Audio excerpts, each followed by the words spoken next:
Hello friends, आपका स्वागत है के क्लासेस में। तो आज हम लोग संस्कृत का 30 VVI ऑब्जेक्टिव क्वेश्चन पढ़ेंगे, जो कि हमारे एग्ज़ामों के लिए काफ़ी ज़्यादा इम्पोर्टेंट होने वाला है। बिहार बोर्ड परीक्षा 2025 के लिए यह क्वेश्चन संस्कृत का काफ़ी ज़्यादा इम्पोर्टेंट होने वाला है। न जाने यह क्वेश्चन कितनी बार एग्ज़ामों में पूछा जा चुका है। तो चलिए आज का क्लास सेशन शुरू करते हैं। और हाँ, फुल साउंड में पढ़िएगा, क्या है कि आवाज़ थोड़ा कम पहुँचता होगा। तो चलिए आज का सेशन शुरू करते हैं। पहला नंबर क्वेश्चन है, पाटलिपुत्र किस नदी के किनारे बसा है? पाटलिपुत्र किस नदी के किनारे अवस्थित है? तो इसका राइट आंसर हो जाएगा बी, गंगा नदी के किनारे पाटलिपुत्र अवस्थित है। और पाटलिपुत्र का नया नाम क्या है? तो पटना है। पाटलिपुत्र का नया नाम क्या है? पटना। पाटलिपुत्र का नया नाम क्या है? पटना। ध्यान में रखिएगा। चलिए क्वेश्चन नंबर अगला देखते हैं। अगला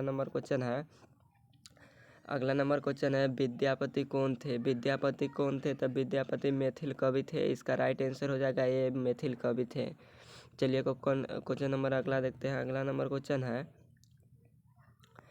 नंबर क्वेश्चन है, पाटलिपुत्र क्यों कौमुदी महोत्सव किस ऋतु में मनाया जाता था? पाटलिपुत्र में कौमुदी महोत्सव किस ऋतु में मनाया जाता था? तो यह शरद ऋतु में मनाया जाता था। इसका राइट आंसर बी होगा। और किस अवसर पर दिखाई पड़ता था? तो दुर्गा पूजा। किस अवसर पर दिखाई पड़ता था? तो दुर्गा पूजा के अवसर, शुभ अवसर पर दिखाई पड़ता था। चलिए क्वेश्चन नंबर अगला देखते हैं। अगला नंबर क्वेश्चन है, नीतिकार आलस्य को क्या मानते हैं? नीतिकार आलस्य को क्या मानते हैं? नीतिकार आलस्य को क्या मानते हैं? नीतिकार द्वारा किसे शत्रु माना गया है? तो आलस्य को शत्रु माना गया है। और नीतिकार किसे आलस्य मानते हैं? तो शत्रु को आलस्य मानते हैं। चलिए क्वेश्चन नंबर अगला देखते हैं। अगला नंबर क्वेश्चन है, महर्षि याज्ञवल्क्य की पत्नी का नाम क्या था? महर्षि याज्ञवल्क्य की पत्नी का नाम क्या था? तो महर्षि याज्ञवल्क्य की पत्नी का नाम मैत्रेयी था। इसका राइट आंसर हो जाएगा ए। और याज्ञवल्क्य ने आत्म तत्व की शिक्षा किसे दी थी? तो अपनी पत्नी मैत्रेयी को दी थी। किसे दी थी? तो अपनी पत्नी मैत्रेयी को दी थी। इसका राइट आंसर हो जाएगा ए। क्वेश्चन पूछता है, बिहार बोर्ड परीक्षा में याज्ञवल्क्य ने अपने पत्नी की किसकी शिक्षा दी थी? तो आत्म तत्व की शिक्षा दी थी। चलिए क्वेश्चन नंबर अगला देखते हैं। अगला नंबर क्वेश्चन है, संस्कार प्राय कितने प्रकार के होते हैं? संस्कार प्राय कितने प्रकार के होते हैं? तो संस्कार प्राय 16 प्रकार के होते हैं। इसका राइट आंसर हो जाएगा ए। और 16 संस्कारों को कितने भागों में बांटा गया है? 5 भागों में बांटा गया है। विवाह संस्कार कितना होता है? तो विवाह संस्कार 1 होता है। विवाह संस्कार कितना होता है? 1 होता है। जन्म से पूर्व कितने संस्कार होते हैं? तो 3 संस्कार होता है। शिक्षा संस्कार कितना होता है? शिक्षा संस्कार 5 होता है। शिक्षा संस्कार कितना होता है? तो 5। ये सभी क्वेश्चन पूछा जाता है। और विवाह संस्कार भी कितना होता है? तो 1 होता है। विवाह संस्कार 1 होता है। चलिए क्वेश्चन नंबर अगला देखते हैं। अगला नंबर क्वेश्चन है, महर्षि याज्ञवल्क्य ने आत्म तत्व की शिक्षा किसे दी थी? जो ऊपर बताए थे वही क्वेश्चन आ गया फिर से। महर्षि याज्ञवल्क्य ने आत्म तत्व की शिक्षा किसे दी थी? तो वह अपनी पत्नी मैत्रेयी को दी थी। इसका राइट आंसर हो जाएगा ए। चलिए क्वेश्चन नंबर अगला देखते हैं। अगला नंबर क्वेश्चन बोला है, ऋषि लोग देवलोक को प्राप्त करने के लिए कौन सा मार्ग अपनाते हैं? ऋषि लोग देवलोक को प्राप्त करने के लिए कौन सा मार्ग अपनाते हैं? असत्य का, सत्य का, क्रोध का, काम का। असत्य बोलेंगे तो देवलोक पहुंच जाएंगे? नहीं, सत्य सत्य बोलेंगे तभी पहुंचेंगे। तो इसका राइट आंसर हो जाएगा बी। चलिए क्वेश्चन नंबर अगला देखते हैं। अगला नंबर क्वेश्चन है, बचपन में कितने संस्कार होते हैं? बचपन में कितने संस्कार होते हैं? तो बचपन में 3 संस्कार होते हैं। इसका राइट आंसर हो जाएगा सी। चलिए क्वेश्चन नंबर अगला देखते हैं। अगला नंबर क्वेश्चन है, मृत्यु के बाद व्यक्ति को कौन सा संस्कार किया जाता है? मृत्यु के बाद व्यक्ति को कौन सा संस्कार किया जाता है? मृत्यु के बाद व्यक्ति को सिर्फ एक संस्कार किया जाता है, और उसका नाम है अंत्येष्टि संस्कार, यानी दाह संस्कार। चलिए क्वेश्चन नंबर अगला देखते हैं। अगला नंबर क्वेश्चन है, जन्म से पूर्व कितने संस्कार होते हैं? जन्म से पूर्व कितने संस्कार होते हैं? तो जन्म से पूर्व 3 संस्कार होते हैं। जन्म से पूर्व कितने संस्कार होते हैं? 3 संस्कार होते हैं। इसका राइट आंसर सी होगा। चलिए क्वेश्चन नंबर अगला देखते हैं। अगला नंबर क्वेश्चन है, इसका राइट आंसर सी होगा। चलिए क्वेश्चन नंबर अगला देखते हैं, मंगलम पाठ कहाँ से संकलित है? मंगलम पाठ कहाँ से संकलित है? तो मंगलम पाठ उपनिषद से संकलित है। इसका राइट आंसर सी होगा। वेद कितने प्रकार के होते थे? वेद 4 प्रकार के होते हैं। पहला ऋग्वेद, दूसरा अथर्ववेद, तीसरा सामवेद, चौथा यजुर्वेद। और वेदांग पूछे तो वेदांग कितने प्रकार के होते हैं? वेदांग के भेद 6 होते हैं। और पुराण कितने होते हैं? तो पुराण 18 होते हैं। यह क्वेश्चन से याद रखिएगा, एग्जाम में कई बार पूछा जा चुका है। चलिए क्वेश्चन नंबर अगला देखते हैं। अगला नंबर क्वेश्चन है, शिक्षा संस्कार कितने होते हैं? शिक्षा संस्कार कितने होते हैं? तो शिक्षा संस्कार 5 होते हैं। इसका राइट आंसर डी होगा। चलिए क्वेश्चन नंबर अगला देखते हैं। अगला नंबर क्वेश्चन है, गुरु गोविंद सिंह जी का जन्म स्थान कहाँ है? गुरु गोविंद सिंह का जन्म कहाँ हुआ था? तो गुरु गोविंद सिंह जी का जन्म पाटलिपुत्र में हुआ था। इसका राइट आंसर ये होगा।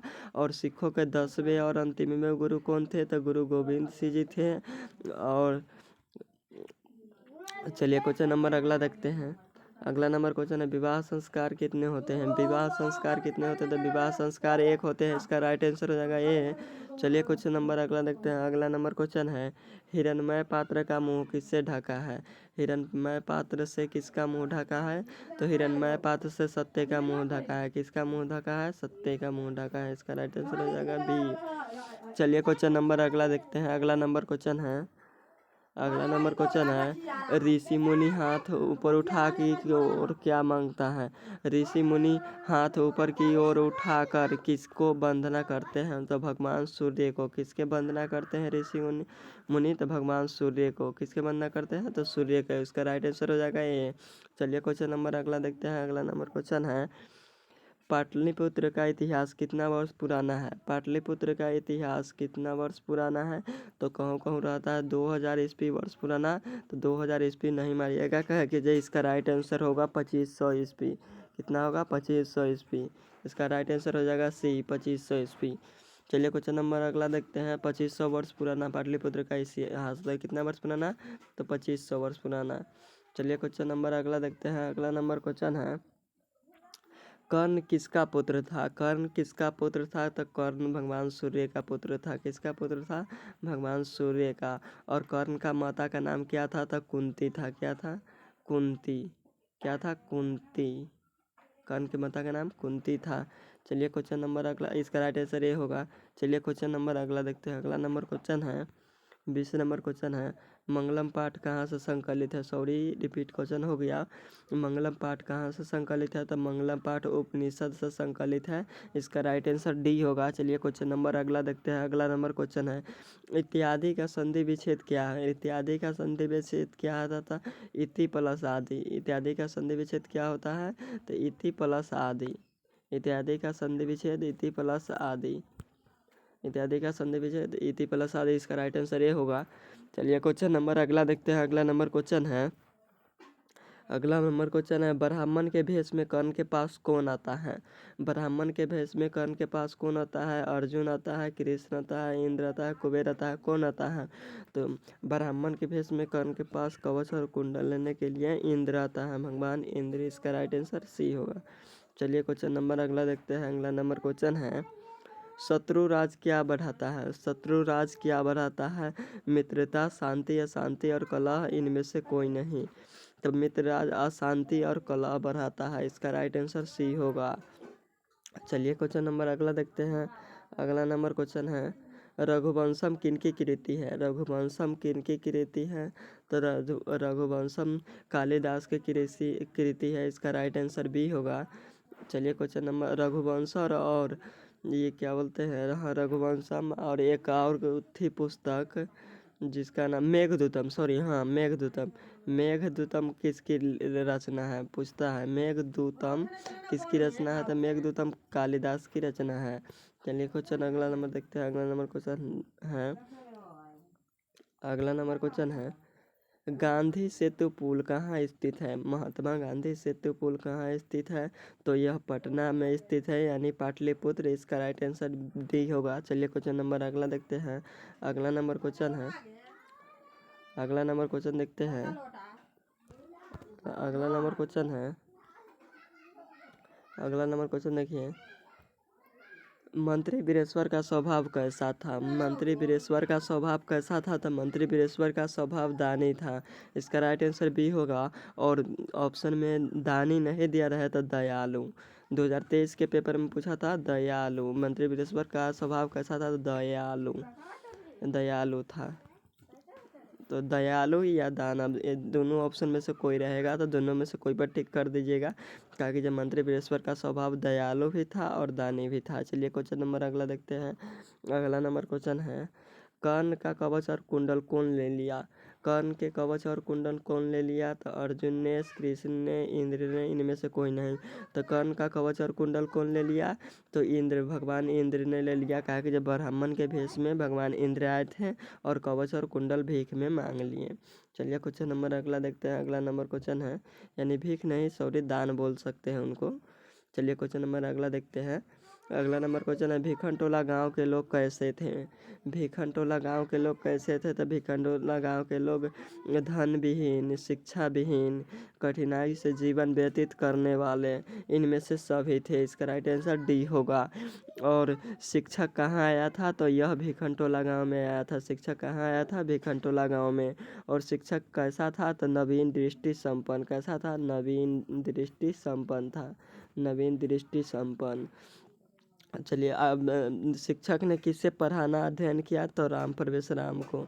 राम प्रवेश राम को पढ़ाना शुरू किया। राम प्रवेश को, यानी राम प्रवेश राम को। यही राम प्रवेश राम लास्ट में जाकर बने IAS ऑफिसर। चलिए क्वेश्चन नंबर अगला देखते हैं। अगला नंबर क्वेश्चन है, विजय किससे प्राप्त होती है? विजय किससे प्राप्त होती है? असत्य से, सत्य, अपमान से, घृणा से, सत्य से। तो विजय प्राप्त होती है सत्य से। असत्य करेंगे तो विजय प्राप्त नहीं होगी। अगर घृणा करेंगे तो भी विजय प्राप्त नहीं होगी। अपमान किसी व्यक्ति को करेंगे तो भी विजय हमसे उसे प्राप्त नहीं होगी। उससे हम लोगों को भला बुरा लोग कहेंगे। चलिए क्वेश्चन नंबर लास्ट और आखिरी क्वेश्चन देखते हैं। आज का क्लास का यह लास्ट क्वेश्चन है। और चैनल पर नए आए हैं तो चैनल को लाइक सब्सक्राइब ज़रूर कीजिएगा। और किसी प्रकार का डाउट हो तो कमेंट में ज़रूर अपना राय बताइएगा। तो चलिए 30 नंबर क्वेश्चन है, भिखनटोला गांव कहाँ स्थित है? तो भिखनटोला गांव कहाँ स्थित है? भिखनटोला गांव बिहार में स्थित है। कहाँ स्थित है? बिहार में। इसका राइट आंसर हो जाएगा ए। तो आज का क्लास समाप्त हुआ। और ये एक बार फिर से रिपीट कर देते हैं, अगर चैनल पर नए हैं तो चैनल को सब्सक्राइब, लाइक, शेयर जरूर कीजिएगा। अपना भाई को फुल सपोर्ट कीजिएगा। यह क्वेश्चन 30 भी है, ऑब्जेक्टिव क्वेश्चन था। Okay, bye.